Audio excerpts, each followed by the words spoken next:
press the bell icon on the YouTube app and never miss सभी को जय हिंद दोस्तों, आप सभी का हार्दिक स्वागत है जय हिंद रिएक्शंस पे।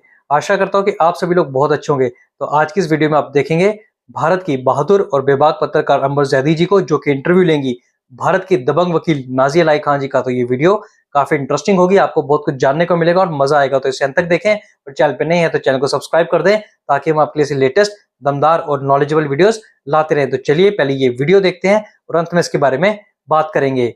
जय हिंद, जय भारत।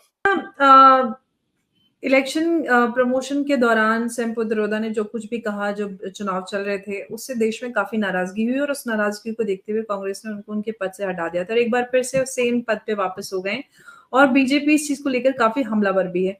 लेकिन सवाल नाज़े ये है कि चाहे खटाखट योजना की बात करें या सैम पित्रोदा को उनको पद से हटाने की बात हो, ओवरऑल ये समझ में आ रहा है कि पूरी तरह से कांग्रेस ने जनता को बेवकूफ ही बनाया है सिर्फ इस चुनाव में।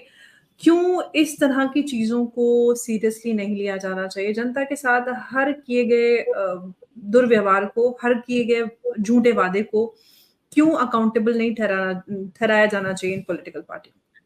मैं इसके लिए आपको इतिहास के पन्ने पर उलटने के लिए मजबूर करूंगी अंबर जी। आपको याद होगा कि राजीव गांधी जी जब अमेठी से इलेक्शन फाइट कर रहे थे तो उनके ऑपोजिट में हमारे बापूजी मोहनदास करमचंद गांधी जी के ग्रैंडसन उनके ऑपोजिट में थे और राजीव गांधी जी ने 91 बूथ पर रिगिंग करवाई थी और कैप्चर करवाया था और उन्होंने वोटर्स को कभी कहीं धमका करके और कहीं चिटिंगबाजी करके अमेठी की सीट जीती थी, जिसमें न्यूयॉर्क टाइम्स ने लिखा था कि इस सीट के इलेक्शन को एक्सपेल किया जाए और री इलेक्शन कराया जाए, क्योंकि 91 सीटें रिगिंग करवाई गई हैं, बूथ कैप्चर करवाया गया है। ये बात सबको पता थी। उसके बाद फिर मैं आपको बताते चलूं कि इंदिरा गांधी जी जब अमेठी के सीट से लड़ रही थी और उनके ऑपोजिट में जो लड़ रहे थे, उन्होंने भी पहले इलाहाबाद हाई कोर्ट में केस किया था, उसके बाद सर्वोच्च न्यायपालिका में केस किया था। मैं 1971 की बात कर रही हूँ। तो उस वक्त भी पता चला था कि इंदिरा गांधी जी ने अमेठी की सीट पे रिगिंग करवाई थी और सीट को कैप्चर करवा करके जीत हासिल की थी, जिस पर इलाहाबाद हाई कोर्ट ने भी अपनी आपत्ति की थी और the honourable supreme court of India ने भी आपत्ति किया था। अब इसके बाद आते हैं कि सिर्फ और सिर्फ जर्मन का कॉकरोच टूल किट बन करके काम नहीं कर रहा था। आपको मैं फिर से पीछे लेकर के जाऊंगी। आपको याद होगा कि बेनजीर भुट्टो की जब हत्या हुई थी तो जुल्फकार उनके हस्बैंड के ऊपर ये जिम्मेदारी आई थी कि उस पार्टी को फिर से जिताना है और जीत करके सरकार बनानी है, जो बेनजीर भुट्टो की पार्टी हुआ करती थी। तो उन्होंने एक योजना चलाई थी, मुझे उस योजना का नाम अभी नहीं याद आ रहा है। द वुमन करके कुछ योजना थी, जिसमें था कि साल का 1.5 लाख रुपए मुस्लिम महिलाओं को पाकिस्तान में मिलेगा, जिसमें हर 3 महीने पे 12,500 या 13,500 रुपए करके मिलेगा। ठीक है, ये वही योजना है जो राहुल गांधी को बिलावल भुट्टो ने कन्विंस करके भेजा कि मेरी माँ के मरने के बाद दोबारा इस पार्टी की सरकार बनी थी जरदारी के नेतृत्व में, और वो पार्टी जीती भी थी और भारी बहुमत पे जीती थी, क्योंकि पाकिस्तान की सारी मुसलमान बहनों ने वोट किया था कि भाई हमें कुछ नहीं मिला, कम से कम 3 महीने में 13,500 रुपए तो मिलेगा।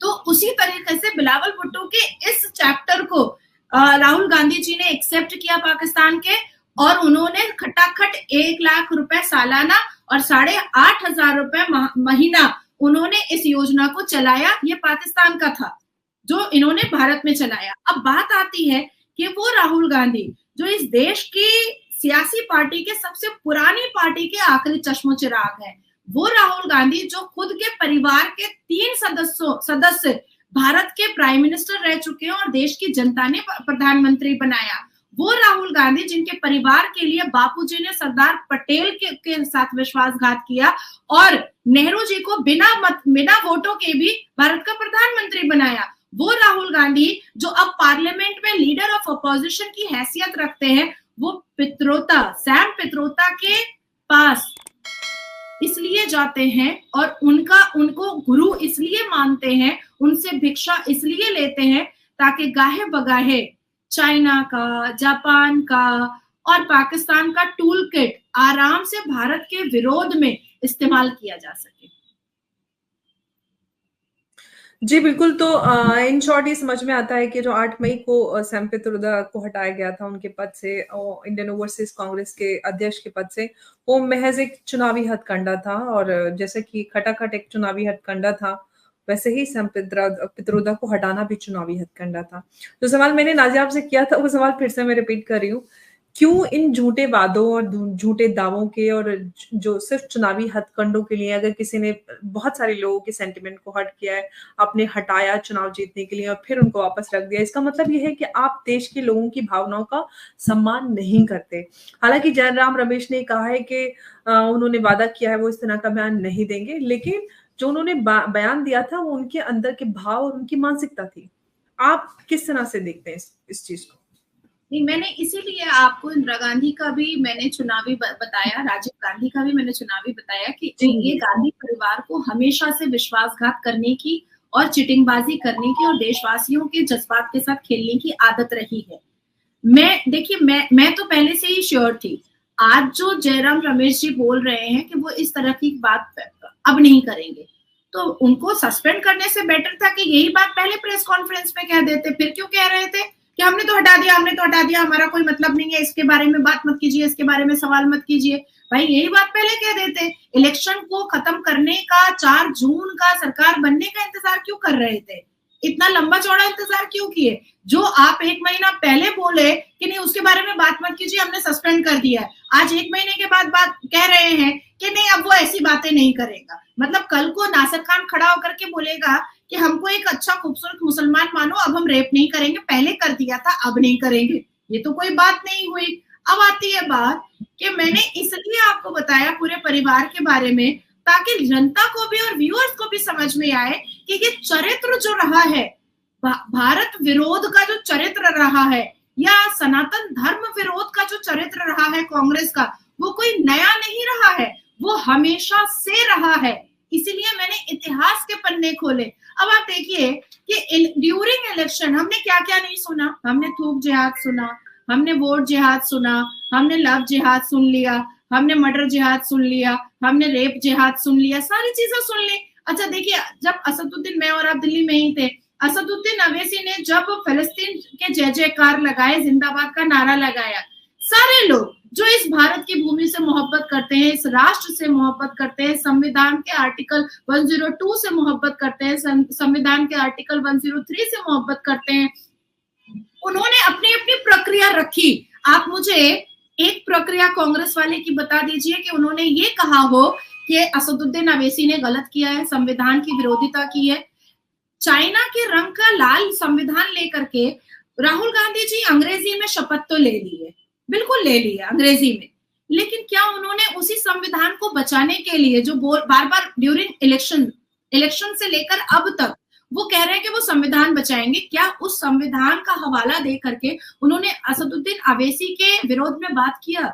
उन्होंने कहा कि अवैसी ने बहुत गलत किया है और हमारी पार्टी भी इस पर कुछ ना कुछ स्टेप लेगी, लीगल एक्शन लेगी? नहीं कहा, क्योंकि उनके दिल में फलस्तीन से मोहब्बत है, उनके दिल में पाकिस्तानी मोहब्बत है, उनके दिल में मुगलिया मोहब्बत है, और गांधी परिवार तो बाबर का डिवोटी हमेशा रहा है। ये बात किससे छुपी हुई है? ये बात तो किसी से छुपी हुई नहीं है। और सैम पित्रोदा को लाने का दोबारा मकसद और मतलब इतना आसान नहीं है अम्बर जी, इतना आसान नहीं है। आप समझिए कि एक बार फिर और कई राज्यों में अभी विधानसभा इलेक्शन है, एकदम कंटिन्यूअसली है, 2025 में, 2026 में, 2027 तक में कई राज्यों में भारत में विधानसभा इलेक्शन है।